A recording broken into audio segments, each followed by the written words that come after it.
Ne, da habe ich keinen Bock drauf.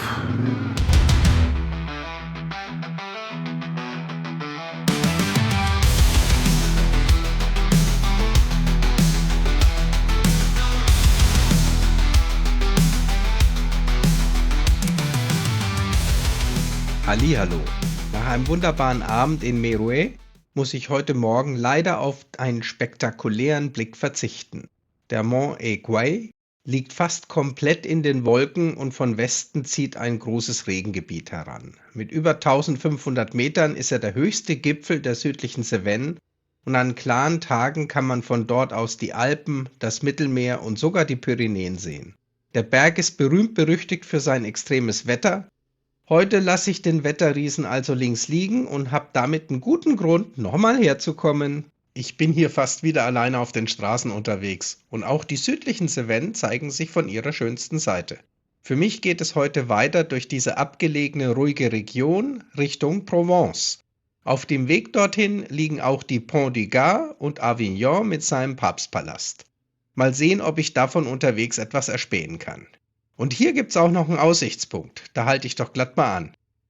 Hier oben hört man fast nichts.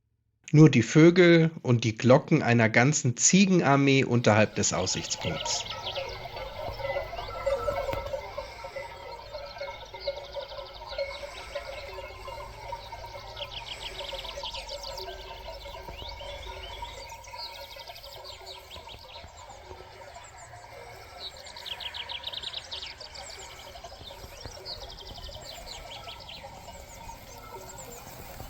Ein herrlicher, ruhiger Moment, der perfekt zu dieser Ecke der südlichen Cevennen passt.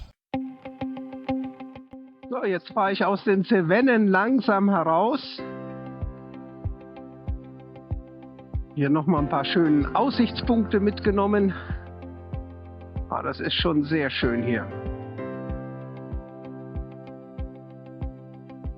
Wir sind hier etwa auf 1000 Meter. Bei guter Sicht kann man hier sogar die Alpen sehen.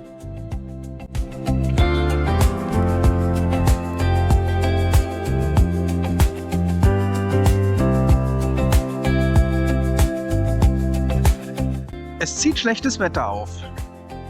Ich wusste das und bin deshalb so eine halbe Stunde vor dem Regen losgefahren. Und der zieht von West nach Ost.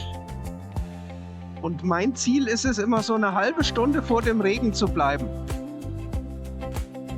Jetzt habe ich oben in den Cevennen ein bisschen getrödelt, die Aussichtspunkte angefahren.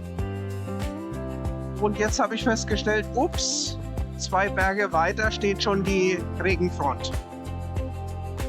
Entsprechend habe ich mir jetzt eine Straße ausgesucht, wie ihr seht, die man wunderbar langfahren kann und die ein bisschen schneller ist. Ich fahre jetzt den Fluss Gardon entlang. Hier gräbt sich der Fluss noch einmal in die Kalksteinschlucht, bevor die Landschaft plötzlich mediterran wird. Und ja, das ist genau der Fluss, den die Pont du Gard überspannt. So, hier irgendwo muss sie sein, die Pont du Gard. Jetzt mal schauen, wo es einen hier hinleitet. Das ist Entrée. Ne, da habe ich keinen Bock drauf. Ich denke, man kann da rüberfahren. Ja, leider ist die Pont du Gard vollkommen abgeriegelt sozusagen.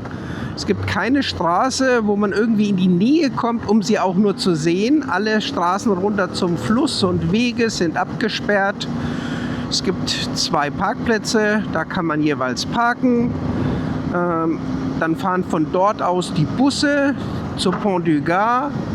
Und also einfach mal nur die Brücke angucken geht nicht. Was ein bisschen verwunderlich ist, weil eigentlich über die Brücke eine Bundesstraße unten lang fährt. Da ist so eine kleine Seitenbrücke, aber das ist alles gesperrt worden. Das ging wohl früher mal. Also bleibt die Pont du Gard einfach nur erstmal auf Bildern bei mir im Kopf. So, sur le Pont d'Avignon. Hier kriegt man wenigstens noch was zu sehen, ohne dass man irgendwo parken muss und ein Ticket ziehen und mit dem Bus fahren. Habe ich mir gedacht, mache ich doch einfach jetzt nochmal hier die Runde. Guck mir den alten Papstpalast mal von außen an. Und ja, das hier ist die berühmte Brücke. Zumindest die Hälfte.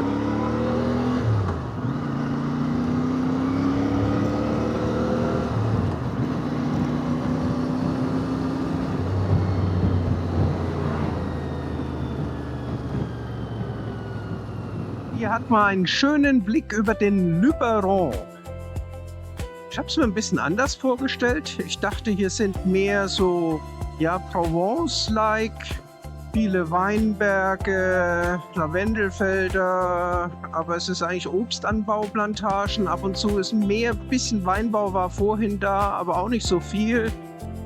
Also ist einfach anders, wie ich dachte. Und das hier ist nochmal das schöne Städtchen Gordes. Gord. Das könnte jetzt auch irgendwo in der Toskana sein.